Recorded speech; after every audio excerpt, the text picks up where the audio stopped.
আমি দেখছি 6 থেকে 80 বছর বয়স পর্যন্ত পুরুষ, অন্যদিকে মহিলা মাদ্রাসা থেকে কাতারে কাতারে আমাদের মায়েরা ও বোনেরা এই আন্দোলনে সামিল হয়েন। এই আন্দোলন একত্রিত এবং সংঘবদ্ধভাবে পরিচালিত করার জন্যে এই আন্দোলনের যে নেতৃবর্গ তাদের প্রত্যেককে আমার পক্ষ থেকে আমি সালাম, আদাব এবং অভিনন্দন জানাচ্ছি। আপনারা আজ নিজেদের মাঠের অত্যন্ত কাজের সময় এটা, সেই কাজকে উপেক্ষা করে, আপনাদের পারিবারিক প্রয়োজনকে উপেক্ষা করে আপনারা দেশের ডাকে, জাতির প্রয়োজনে আরো একবার আপনারা পায়ে পা মিলিয়ে এখানে ঐক্যবদ্ধ হয়েছেন। ভারতবর্ষের মুসলিম সম্প্রদায়ের এক অন্ধকার সময় এখন। আপনারা জানেন 2014 সাল ভারতবর্ষের ইতিহাসে একটি সন্ধিক্ষণ সময়। আপনারা জানেন বর্তমান ভারতবর্ষে হিন্দুত্ববাদী একটি আরএসএস সরকার কেন্দ্রের সরকার চালাচ্ছে। তারা অনেকেই মনে করেন 2014 ভারতবর্ষের স্বাধীনতার বৎসর। তারা নতুন করে ইতিহাস লিখছে ভারতবর্ষে। 1947 নয়, ভারতবর্ষের স্বাধীনতার বৎসর 2014 বলে তারা একটা মিথ্যা ইতিহাস, মিথ্যা বিদ্বেষ গোটা দেশ জুড়ে তারা ছড়াচ্ছে। আপনারা জানেন আজকের এই যে ওয়াকফ আইন, এর বীজ অনেক পিছনে থেকে বোনা হয়েছে। ভারতবর্ষের রাজনীতি বাবরি মসজিদ নিয়ে দীর্ঘদিন ধরে উত্তাল থেকেছে।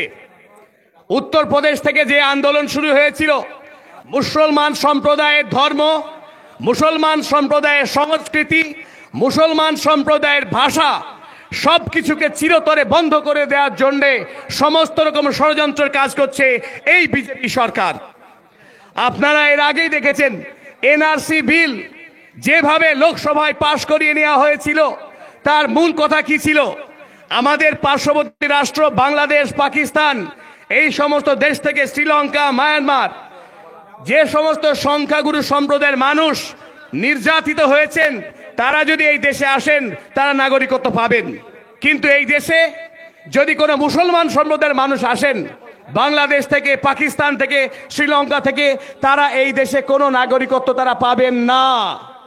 ভারতীয় সংবিধান জাতি, ধর্ম, বর্ণ, লিঙ্গ নির্বিশেষে প্রতিটি নাগরিককে সমমর্যাদা, সমসম্মান দান করে। সুতরাং এই আইন ছিল সম্পূর্ণ সর্বৈব সংবিধান বিরোধী, গণতন্ত্র বিরোধী। এরপরে আপনারা দেখেছেন ভারতবর্ষে 3 তালাক বিল, মুসলিম সম্প্রদায়ের যেখানে ধর্মীয় আচার আছে সেটাকে কলঙ্কিত করা, তার নামে অপবাদ দেওয়া, এইটা এই সরকারের এক এবং একমাত্র লক্ষ্য। আপনারা তারপরে দেখেছেন ভারতবর্ষের একমাত্র মুসলিম সংখ্যাগুরু রাজ্য জম্মু ও কাশ্মীর 370 ধারা লুপ্ত করে। আপনারা এত কথা বলে বক্তব্য হয়, আপনারা ঝামেলা করবেন না আন্দোলন করবেন? আপনাদের নেতৃত্বের মুসলিম সম্প্রদায়ের মূল সমস্যা আমাদের বহু নেতা। দয়া করে আজকের এই দিনে আমরা নেতা না হয়ে আমরা যেন সত্যিকারে আমাদের দায়িত্বটা অনুধাবন করি। আমরা এই আইন যদি না বুঝি রাস্তায় চিৎকার করে কিচ্ছু হবে না। আপনি কি জানেন আইনের ধারা? সত্যি বলছি, আমরা যদি শিক্ষিত মানুষ, যারা আইন বোঝে, যারা সংবিধান বোঝে, সে ইসলাম ধর্মের মানুষ হোক, হিন্দু ধর্মের মানুষ হোক, তাদের শুনতে হবে আমাদের। আমরা অকারণ উচ্চস্বরে চিৎকার করে রাগ দেখিয়ে রাস্তায় আমাদের আন্দোলনে কোনো লাভ হবে না। আন্দোলন করতে গেলে আমাদের মাথা ঠান্ডা রাখতে হবে। পাঞ্জাবের কথা বলছি আমরা, আপনারা নিশ্চয়ই জানেন 1 বছর আন্দোলন চালাতে গেলে শুধু সস্তা আবেগ দিয়ে সেই আন্দোলন চালানো যায় না, তার জন্য বুদ্ধি লাগে, ধৈর্য লাগে। শ্যামা প্রসাদ মুখার্জির নাম আপনারা শুনেছেন, নিশ্চয় শুনেছেন। শ্যামা প্রসাদ মুখার্জি এই যে বিজেপি পার্টি কবে করেছিলেন? 1925 সালে। আজকে 2025 সাল। 100 বছর ধরে নীরবে কাজ করেছে আরএসএস। 100 বছর নীরবে কাজ করে তারা ভারত বাংলাদেশ ভাগ করেছে। 100 বছর কাজ করে তারা বাবরি মসজিদ ভেঙেছে।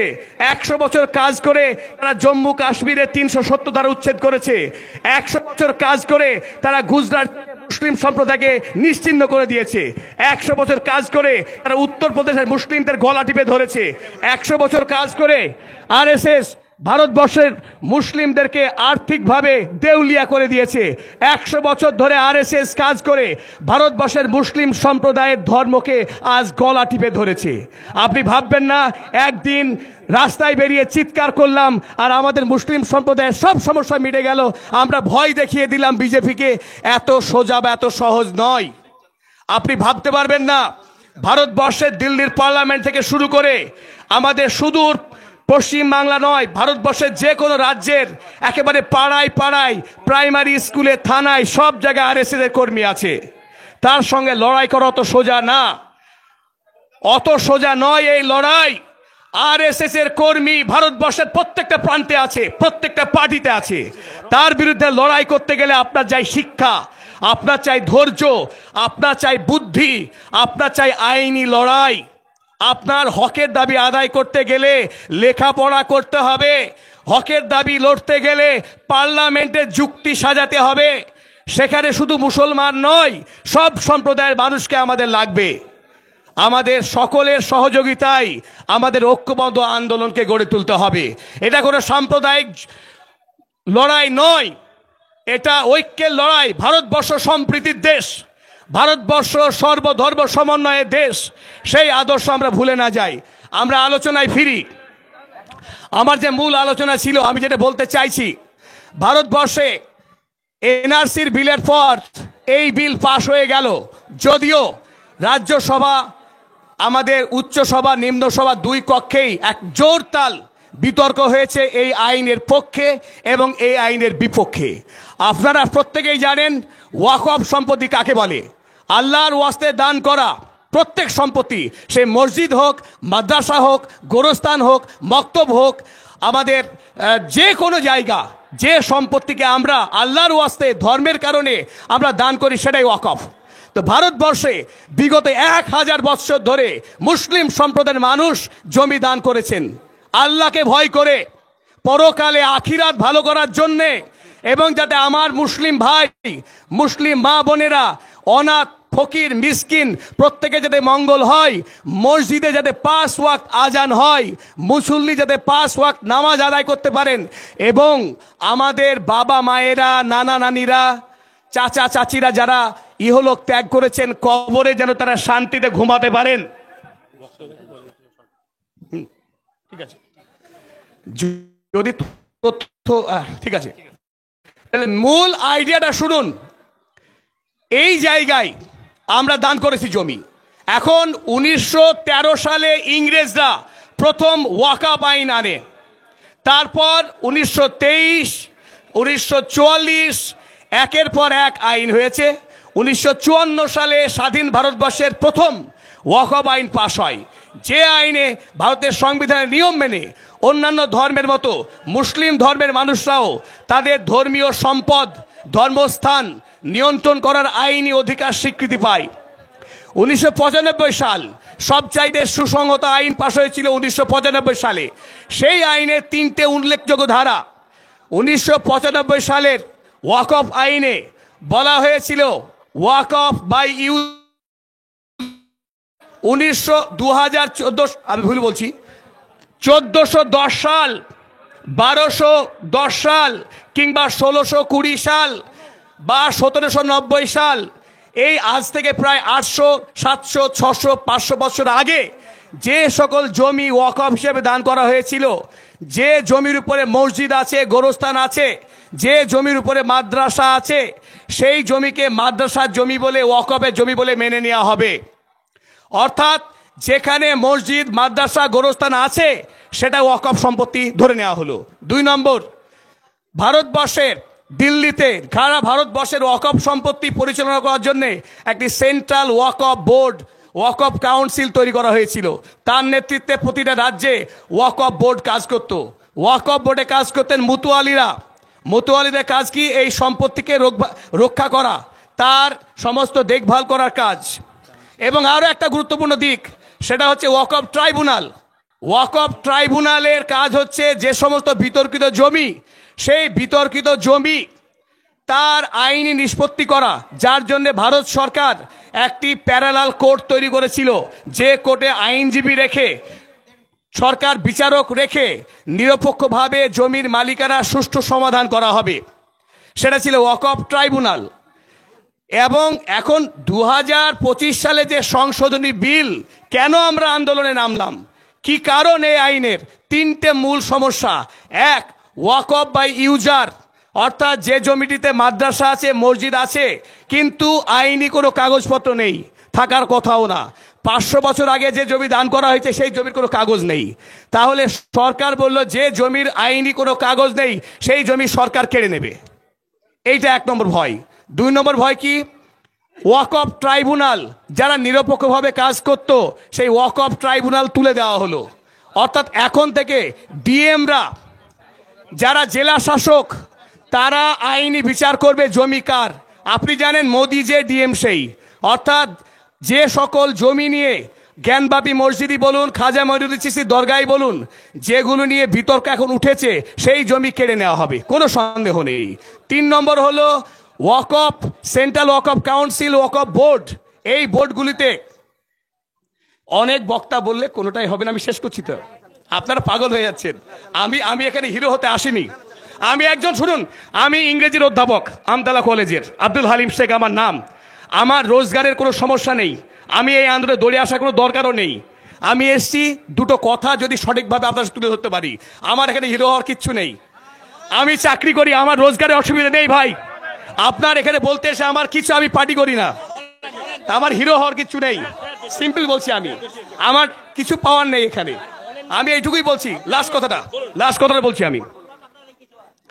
আমি লাস্ট কথা বলছি যে ওয়াকফ মুসলিম যে ওয়াকফ আইন, এই আইনের মাথার ওপরে যে সদস্য থাকেন সেটা আমাদের মুসলিম সম্প্রদায়ের মানুষ। স্বাভাবিক, হিন্দু এন্ডাওমেন্ট আইনে হিন্দু ট্রাস্ট, হিন্দু টেম্পল, তার পরিচালনা করে হিন্দু মানুষেরা, স্বাভাবিক। শিখ গুরুদ্বারা, তাদের পরিচালনা করেন শিখ সম্প্রদায়ের মানুষ। কিন্তু এই প্রথম এক আইন করে মুসলিমদেরকে হটিয়ে দিয়ে এই ওয়াকফ বোর্ডের মাথার উপরে হিন্দু সদস্যকে বসিয়ে দেওয়া হলো। অর্থাৎ ওয়াকফ সম্পত্তি পরিচালনা করবেন এখন থেকে মুসলিম না, হিন্দু মানুষেরা, অমুসলিমরা। তার মানেই মোদি সরকার নির্বাচিত প্রতিনিধি। তাহলে আপনি বুঝতে পারছেন যে আপনার ধর্মের সম্পত্তি আপনাকে দায়িত্ব দেওয়া হবে না, অমুসলিমরা তার পরিচালনা করবেন। তাহলে আপনারা নিশ্চয় বুঝতে পারছেন যে আগামী দিনে এই আইনের বলে ভারতবর্ষের উত্তরপ্রদেশ, বিহার, গুজরাট, আমাদের রাজস্থান, পশ্চিমবাংলা, যেখানে আসামে মুসলিমদের সম্পত্তি আছে অথচ আইনি সমস্যা আছে, সেই সম্পত্তিগুলো আগামী দিনে একে একে কেড়ে নেওয়া হবে। বাবরি মসজিদ ভাঙতে গিয়ে বিজেপি সরকারকে যে পরিমাণ হয়রানি হতে হয়েছে, যতদিন সময় লেগেছে, এত সময় তারা ব্যয় করতে চাইছে না। মসজিদ ভাঙবে অথচ সময় লাগবে না, মসজিদ ভাঙবে অথচ কোর্টে যেতে হবে না, মসজিদ ভাঙা হবে অথচ কোনো প্রতিবাদ হবে না। সমস্ত প্রতিবাদকে নীরব করে দিতে, সমস্ত আইনি রাস্তাকে বন্ধ করতে এই ওয়াকফ আইন। এবং আমরা জানি এই আইন কখনো কার্যকরী থাকতে পারে না। মহামান্য সুপ্রিম কোর্ট রয়েছে, সেখানে মামলা হয়েছে, এবং সুপ্রিম কোর্টে যদি আমাদের কপিল সিব্বাল লড়েন, অভিষেক মনু সিং যদি লড়েন, আমাদের মুসলিমরা যদি নীরব থাকি, সেটা দ্বিচারিত হবে। আমাদের সমস্যা, আমাদের জমি, আমরা মুসলিমরা যদি সজাগ না হই, আমরা যদি আন্দোলন না করি, তাহলে অমুসলিম ভাইদের দায় কতখানি। নিশ্চয়ই গণতান্ত্রিক দেশ তারা এগিয়ে আসবেন, কিন্তু সব আগে আমরা এগিয়ে আসব। এই কথা বলে আমার বক্তব্য শেষ করলাম। সবাইকে সালাম আদাব জানি, ধন্যবাদ। দেখ ভাই, আমরা সকলেই আব্দুল হালিম সাহেবের বয়ান শুনলাম। দেখুন ভাই, আমরা এই সম্মেলনে আমরা সকলে একজন বক্তা। ওয়াকফ বিল সম্বন্ধে আমরা সকল যদি সাধারণ মানুষকে বলতে দিই, তো সেই জন্য ভাই আমরা যাকে যেমন টাইম দেওয়া হবে, আপনার টাইমের দিকে একটু লক্ষ্য করবেন। যদি বহুত আলেম ওলামা আছেন, ইনারা কথা বলবেন, তাই এরপরে আমরা ডেকে নেব আমাদের ভিকুদ্দা মাদ্রাসার প্রধান শিক্ষক আব্দুল মজিদ সাহেবকে।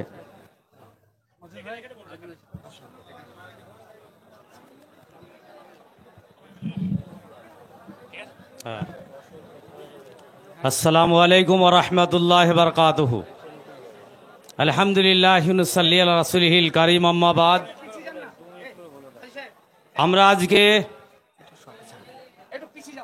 এলাকার সমস্ত মানুষ নেমেছি কি জন্য সেটা আমরা সবাই জানি।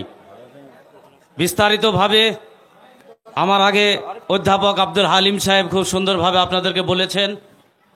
আমি এতটুকু বলতে চাই যে আজকে আমরা যেভাবে আন্দোলন করছি, কিছু মানুষের যা বক্তব্য শুনলাম, সেটা যদি শোনা যায় তাহলে আন্দোলনটা আজকেই শেষ হয়ে যাবে। তার প্রমাণ আমরা বেলডাঙ্গাতে দেখেছি, অন্যান্য জায়গায় দেখেছি, একদিন আন্দোলন শেষ। এনআরসির আন্দোলনে বেলডাঙ্গা স্টেশন পুড়িয়ে দিল, ভরতপুর বিভিন্ন জায়গায় রেল লাইন পুড়িয়ে দিল, স্টেশন পুড়িয়ে দিল, বাস পুড়িয়ে দিল। তারপরের দিন সকালবেলায় যারা মাঠে মুনিশ খাটতে চলে গেল, যারা ব্যবসা করে তারা ব্যবসার্থ করতে চলে গেল, যারা চাকরি করে তারা স্কুল চলে গেল। তারপরের দিন সকালবেলায় ঘুম থেকে উঠে আন্দোলন আর কারো মনে নেই। এটা দেখেছি আমরা। কিন্তু আজকে আমরা দেখলাম গত 6 মাস আগে কৃষি আইনের বিরুদ্ধে পাঞ্জাবে শিখ ভাইরা নেমেছিল। 6 মাস তারা রাস্তায় রান্না করেছে, রাস্তায় খেয়েছে, রাস্তায় ঘুমিয়েছে, রাস্তায় তারা আন্দোলন করেছে। কোনোদিন তারা যতক্ষণ পর্যন্ত কৃষি আইন প্রত্যাহার না করা পর্যন্ত তারা বাড়ি ফিরেনি। তাদেরকে যত রকম বাধা দিয়েছে সব বাধা অতিক্রম করে তারা সামনে আগে বেড়ে গেছে। এটা আমাদের কাছে চাক্ষুষ প্রমাণ। তারা রোডের উপরে প্যারাক পুঁতে দিয়েছে, রুলার নিয়ে তারা প্যারেকগুলোকে বাঁকা করে দিয়ে তারপরে গাড়ি চালিয়েছে। আমরা দেখেছি যে আন্দোলনকারীদের উপরে ট্রাক্টর চালিয়ে দেওয়া হয়েছে, অনেক মানুষকে হত্যা করা হয়েছে, তারা দমে যায়নি। কিন্তু আমরা আজকেই দেখলাম, গত বছর এখানে এনআরলি যে মিটিংটা হয়েছিল সেটার প্রমাণ আজকেও হলো। 2 বার আমি পেছনে ছিলাম, বলে মাইকটা ঘোরাও, ঘোরানো হলো, আবার বলছে সামনে চলো, আরেকবার আবার ঘুরে আবার সামনে চলো। সামনে যে ছেলেগুলো আছে বলে হিন্দু এলাকাগুলোই যাব, ওখানে ইনকিলাব করব, ওখানে নারায়ে তাকবীর করব। এটা আপনাকে কে বলেছে? আজকে যোগী যখন 3 দিন আগে পুরো ইউপি যখন দাপিয়ে বেড়াচ্ছে, আজকে হিন্দু যারা আইনজীবী কপালে তিলক দিয়ে তারা তাদের ড্রেস এবং ইউনিফর্ম পরে তারা ওয়াকফের আইনের বিরুদ্ধে তারা রাস্তায় নেমেছে। তারা তো হিন্দু, হিন্দু সাঁওতাল কোল ভিল সবাই নেমেছে আজকে আমাদের আন্দোলনকারীর বিরুদ্ধে, সরকারের বিরুদ্ধে। আজকে আমাদের বাপের দান করা সম্পত্তিকে তারা দখল করে নেবে, এটা জীবন থাকতে আমরা শুনবো না। আপনারা জানেন এটা হচ্ছে ফতোয়া। যদি আমার বাড়িতে কোনো ডাকাত পড়ে, এটা আমার বাড়িতে কোনো যদি ডাকাত পড়ে, ডাকাতকে রুখতে গিয়ে আমি যদি শহীদ হয়ে যাই, এটা ইসলাম বলছে তাকে শাহাদতের মর্যাদা দেওয়া হবে। আমাদের বাপদের দেওয়া সম্পত্তি তারা আমাদের কবর করতে দেবে না, তারা আমাদের মসজিদ ভেঙে দেবে, ঈদগাহ ভেঙে দিবে। এটা আমাদের বাপদের সম্পত্তি, এটা আমরা রক্ষা করতে গিয়ে যদি আমরা শহীদ হয়ে যাই, মৃত্যুবরণ করি, শাহাদাতের পর্ব আল্লাহ পাক আমাদের মর্যাদা দান করবেন। সেই জন্য ভাই, আমাদের আন্দোলন আজকে যারা এখানকার কমিটি আছেন তাদের সঙ্গে যোগাযোগ করবেন। রাস্তার অবরোধ হবে না ফিল্ডে হবে, এটা লিখিতভাবে অনুমতি নিতে হয়, লিখিতভাবে অনুমতি দিতে হয় যে আমাদের আন্দোলন কত দূর যাবে, কোথায় থেকে কোথায় ঘুরবে, কোথায় তাদের বক্তব্য হবে, লিখিত দিতে হয় অফিসে, তারপরে অনুমতি দেওয়া হয়। সেই জন্য ফট করে কোনো একটা ছেলে বলল চলো কালীতলা চলে যাব, চলো সফদরনগর চলে যাব, এটার নাম আন্দোলন নয়। আগামীতে এখানকার যারা কমিটি থাকবেন তিনারা যা সিদ্ধান্ত নেবেন সেটা আমাদেরকে মানতে হবে। আমি যদি না মানি, আমরা উহুদ প্রান্তে একটা কথাকে নাক মানার কারণে 70 জন সাহাবা শহীদ হয়ে গিয়েছিল। যারা নেতৃত্ব থাকবেন তাদের আমরা কথা মেনে আমরা সেইভাবে আগামীতে আমরা আন্দোলন নয়, ওই পাঞ্জাবের কৃষি আইনকে প্রত্যাহার করার মতো যতদিন পর্যন্ত আমাদের এই আইনকে প্রত্যাহার না করবে আমাদের আন্দোলন চলছে, চলবে, চলবে। নরেন্দ্র মোদী মুর্দাবাদ, মুর্দাবাদ, মুর্দাবাদ, মুর্দাবাদ। ওয়া মা আলাইহিল বালাদ। আসসালামু আলাইকুম ওয়া রাহমাতুল্লাহি ওয়া বারাকাতুহু। আলহামদুলিল্লাহ, আব্দুল আমরা মেনে চলার চেষ্টা করবো ইনশাল্লাহ। এবার আপনাদের সামনে কথা রাখবেন অশোক মুখার্জি, পুরোহিত সংগঠনের সভাপতি।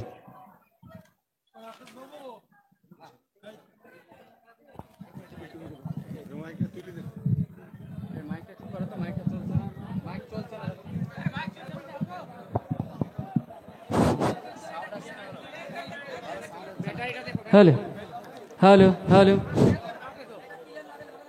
আমি মুর্শিদাবাদ জেলা পুরোহিত সংগঠনের সভাপতি হিসেবে আমি আপনাদের কাছে একটা কথা বলতে চাই যে এই ভারতবর্ষ স্বাধীন হয়েছিল সেই সময় কত শহীদের রক্ত এই দাগ আছে আপনারা কি জানেন দিল্লিতে? সেইটা ভেবে এই আন্দোলন চালিয়ে যেতে হবে, আমাদের অহিংসাভাবে আন্দোলন করতে হবে, ধৈর্য ধরতে হবে, মানুষকে মানুষের সঙ্গে নিয়ে কাঁধে কাঁধ মিলিয়ে সম্প্রীতিভাবে চলতে হবে, দীর্ঘদিন ধরে চলতে হবে। সেটা দেখিয়ে দিয়েছে শিখ যে কৃষক আন্দোলন, সেই শিখরা দেখিয়ে দিয়েছে যে কি করতে পারা যায় না। কিন্তু আমরা যদি ধৈর্য হারিয়ে ফেলি তাহলে কিন্তু হবে না। আমাদের চিন্তা করতে হবে যে আইন এরা আনতে চাইছে ওয়াকফ বিল, এরা কিছু নয়।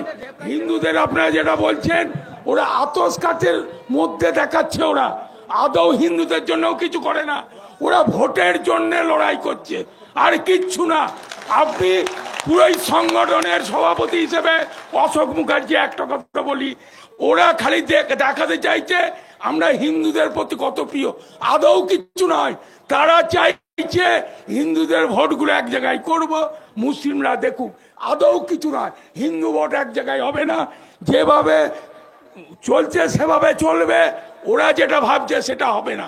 আপনারা ধৈর্য ধরুন, আমাদের পুরোহিত সংগঠন আমরা সঙ্গে আছি, ইমাম সংগঠন আমাদের সঙ্গে আছে পশ্চিমবঙ্গে এবং মুর্শিদাবাদ জেলায়। আপনারা জানেন আমাদের ইমাম সংগঠনের যিনি আছেন আপনার রাজ্য সম্পাদক সঙ্গে সবসময় বাধ্য ভোট নিয়ে চলে এবং উনি যেভাবে আমাদের সঙ্গে সাহায্যভাবে এগিয়ে আসেন সেটা ভাবতে পারবেন না। তাই আমি পশ্চিমবঙ্গ বা মুর্শিদাবাদ জেলার সনাতন ব্রাহ্মণ সংগঠনের হিন্দু হিসেবে বলছি, আপনাদের সঙ্গে আমরা আছি, শেষ দিন পর্যন্ত আছি এবং রক্ত দিতেও তৈরি। আমি অশোক মুখার্জি বলছি, বন্দে মাতরম। যাক আলহামদুলিল্লাহ, আল্লাহু আকবার, আল্লাহু আকবার। যাক, এবার আপনাদের সামনে আমাদের এই সংগঠনের ব্লক সেক্রেটারি হযরত মাওলানা ওলিউল্লাহ সাহেব কিছু বলবেন। বিসমিল্লাহির রহমানির রহিম। সকলকে অভিনন্দন জানিয়ে কয়েকটা কথা আমি বলবো। আজকে বক্তব্য দেওয়ার সময় নয়, বক্তা অনেকেই আছেন, সকলেই আমরা বক্তা। আজকে আমাদের মূল প্রোগ্রাম হচ্ছে আমাদের র্যালি করা, রাস্তায় আমাদের র্যালিটা হচ্ছে মূল প্রোগ্রাম। তো আমরা র্যালি করেছি, আজকে র্যালিতে আমরা যথেষ্ট সাকসেসফুল হয়েছি। আগামীতে আমাদেরকে লড়াই লড়ে যেতে হবে। আগামীতে যতক্ষণ আমরা ওয়াকফ বিল প্রত্যাহার না করতে পারবো ততক্ষণ পর্যন্ত আমরা লড়াই করে যাব, শেষ লড়াই আমরা চালিয়ে যাব। আর লড়াই করতে হলে ধৈর্য ধরতে হবে, শান্ত হতে হবে। উত্তেজিত হলে কিন্তু লড়াই করা যাবে না। যাবে গো বলেন? যাবে না। সেই জন্য ভাই, যুবক ছেলে, রক্ত হয়তো ফুটবে, রক্ত ফোটাতে গেলে হবে না, রক্তকে ঠান্ডা রাখতে হবে। রক্তকে ঠান্ডা রেখে আমাদের কাজ আগে চালিয়ে যেতে হবে। তো আজকে আরও অনেক বক্তা আছে, আমি আপনাদের সম্মুখে বক্তব্য আমি রাখছি না, অনেক হবে। আর একটা আপনাদেরকে বলি, গোটা নওদা ব্যাপী আমরা আমতলার হাই স্কুল মাঠে একটা প্রোগ্রাম করব। ডেট আমরা করিনি। আগামী রবিবারের দিন আমি সবাইকে ডেকেছি, প্রত্যেক অঞ্চল থেকে 2 জন 5 জন 10 জন করে ডেকেছি। সেখানে আমতলা মাদ্রাসায় আগামী রবিবার বিকাল 4টের সময় আমরা ওখানে সিদ্ধান্ত নিব কবে আমরা প্রোগ্রামটা করব। আমতলা মাদ্রাসাতে আর কি কবে আমরা প্রোগ্রামটা করব সেটা সিদ্ধান্ত আমরা নেব এবং কিভাবে করব সেটা করব। আশা রাখছি সেখানে আমাদের মোটামুটি 30-35 হাজার লোক হবে। গত এনআরসি তো আমাদের হয়েছিল, এবারও আশা রাখছি হবে। তো আপনারা সকলেই সেদিন তো যাবেনই, আর আপনারা প্রত্যেক অঞ্চল থেকে আমরা যে রোববারে যে ডেকেছি সেদিনকে আপনাদের মতামত আমাদেরকে দেবেন, কিভাবে প্রোগ্রাম করা যায়, কী বারে আমরা কোন তারিখে ডেটটা করব সেটা আপনারা মতামত দেবেন। এটুকুই আমি বলে আমি আমার বক্তব্য শেষ করছি। আপনাদেরকে অধৈর্য আমি করব না, এরপরে অনেক বক্তব্য আছে, তেনারা বক্তব্য রাখবেন।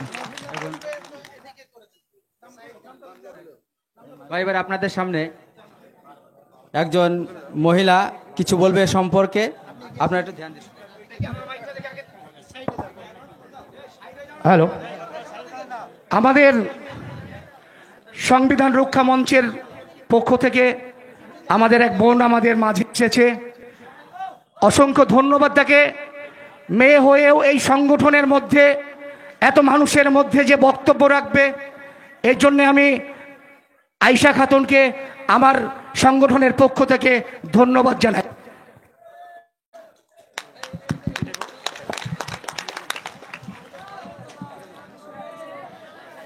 আসসালামু আলাইকুম রহমতুল্লাহি বারাকাতু। উপস্থিত সকল গণ্যমান্য এবং উলামায়ে কেরামগণের প্রতি সালাম এবং উপস্থিত পুরুষ এবং মহিলা সংগ্রামী সাথীদের প্রতিও আন্তরিক শুভেচ্ছা।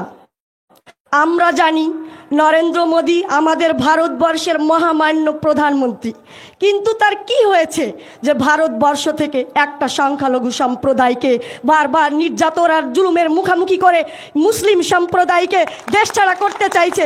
আমরা এই ফ্যাসিবাদী সরকারের বিরুদ্ধে হিন্দু, মুসলিম, শিখ, জৈন, বৌদ্ধ, খ্রিস্টান সমস্ত পুরুষ এবং মহিলারা একসঙ্গে মিলে একত্রিত আন্দোলন করে এই নরেন্দ্র মোদীকে আমরা সিংহাসন থেকে বরখাস্ত করতে চাই। আরও জানাতে চাইছি, তিনি এই দেশের সংবিধানকে বুড়ো আঙুল দেখিয়ে বারবার নারী, পুরুষ তথাকথিত সংখ্যালঘু বাহিনীর পরে নির্যাতন একের পর এক স্টিম রুলার চালিয়ে যাচ্ছেন। এই আন্দোলনে আমরা মহিলারা কিছুতেই পিছিয়ে থাকতে চাই না। আমরা চাই সবার আগে আগে সামনের সারিতে দাঁড়িয়ে প্রীতিলতা ওয়েদ্দার, বীরাঙ্গনা মাতঙ্গিনী সুমাইয়া রাদিয়াল্লাহু তাআলা আনহার মতো সংগ্রাম করে এবং আমাদের বাপ, দাদা, ছেলে, স্বামী সকলকে এই আন্দোলনের মুখোমুখি ভারতবর্ষের সকল জনগণকে, হিন্দু মুসলিম ভাই ভাই আমরা একসাথে থাকতে চাই। আজকে এই হিংসার রাজনীতির বিরুদ্ধে আমরা নরেন্দ্র মোদীর বিপক্ষে এই যে সংগ্রামী লড়াই চালিয়ে যাচ্ছি, যতদিন না ভারতবর্ষের বুকে সত্যিকারের শান্তি নেমে আসবে ততদিন আমরা মহিলারা এই আন্দোলন থেকে এক পাও পিছু হাঁটব না। বন্ধুগণ, আমি আজকের এই মঞ্চে দাঁড়িয়ে সকল মুসলিম, হিন্দু তথা কথিত ভারতবর্ষের নাগরিককে একটা কথাই জানাতে চাই যে ভারত স্বরাজ আমার জন্মগত অধিকার। এই অধিকারে কেড়ে নিলে আমরা কারোর বিপক্ষে কথা বলবো না, সে যেই হোক না কেন তার বিরুদ্ধে আমরা রুখে দাঁড়াবো। আরও একটা কথা বলতে চাই, আমার মুসলিম দরদি ভাই ও ভাইদেরকে আমরা শান্তি বজায় রেখে আন্দোলন করব। আমরা দোকান ভাঙচুর করব না। কোনো হিন্দু আমাদের দুশ্মন নয়, কোনো মুসলিম আমাদের শত্রু নয়, কোনো শিখ আমাদের শত্রু নয়। আমাদের শত্রু অমিত শাহ, যোগী আর মোদী। এদেরকে অবিলম্বে গ্রেপ্তারি না করা পর্যন্ত আমাদের এই আন্দোলন চলবে। আসসালামু আলাইকুম।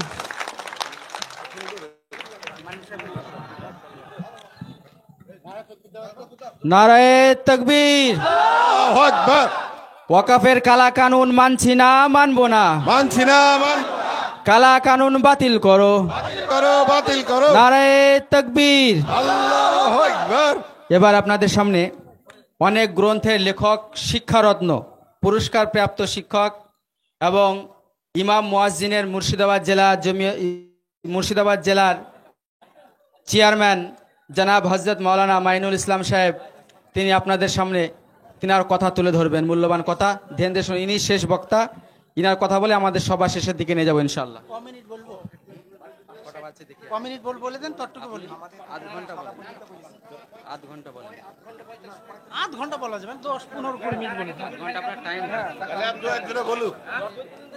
ঠিক আছে, বলছি।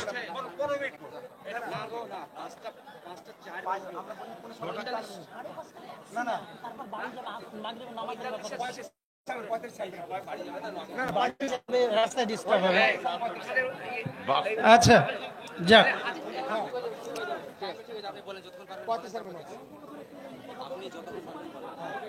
আসসালামু আলাইকুম ওয়া রাহমাতুল্লাহি ওয়া বারাকাতুহু। সম্মানিত আজকের এই অনুষ্ঠানের সভাপতি মহাশয়,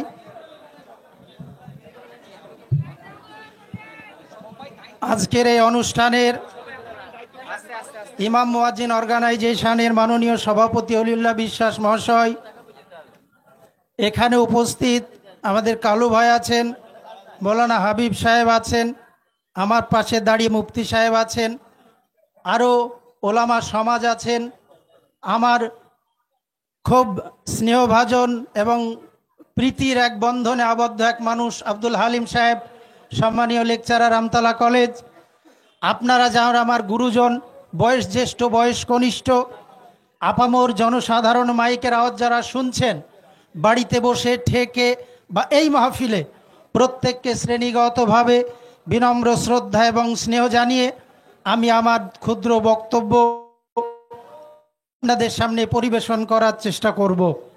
বন্ধুরা আমার, আজকের ভারতবর্ষ আজ থেকে 20 বছর আগেকার ভারতবর্ষ, আজকের ভারতবর্ষ আজকের থেকে 50 বছর আগেকার ভারতবর্ষ থেকে আলাদা। আমাদের আজকে এখানে অকপ অ্যামেন্ডমেন্ট বিল যেটা ছিল পাশ হয়ে গেল। এই বিল নিয়ে আজকের এই সভা, এখানে শুধু আমরা সভা করছি ব্যাপারটা এমন নয়। হরিহারপাড়াতে একটা মিছিল ক্রস করতে স্কুল থেকে বেরিয়ে আমার প্রায় 15 মিনিট সময় লাগলো। তারা বলছিলেন এখানে বলার জন্য আসুন।